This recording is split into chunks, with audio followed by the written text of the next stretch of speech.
Let's check in with Emily now on the forecast. It is a much more positive story over here at the Weather Center. Taking a live look out now to the Embarcadero. You can see the sun is getting ready to come up.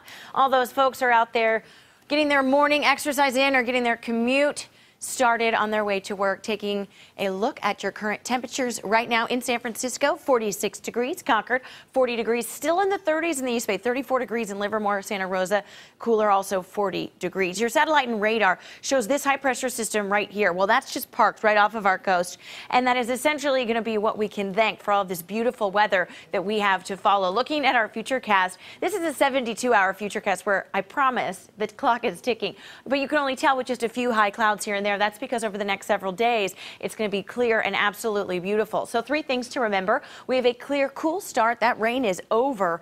And then it's going to be sunny and clear all afternoon. Our temperatures are going to be a little bit more mild. And then we have warmer days ahead. In fact, highs in the 70s, getting close to 80, but not quite there.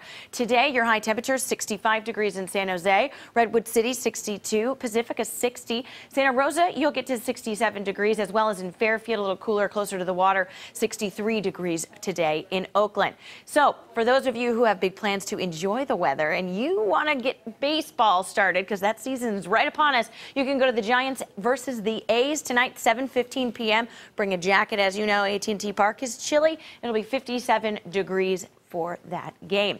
For your 7-day forecast, I have nothing but good news for you. And those temperatures, as you see, getting towards the end of the week, they're going to start to climb. Friday is likely going to be our warmest day of the week before things start to cool back off going into your weekend when some clouds return on Saturday. It'll remain dry, however, and then for Easter Sunday, it's going to be nice, beautiful, and sunny.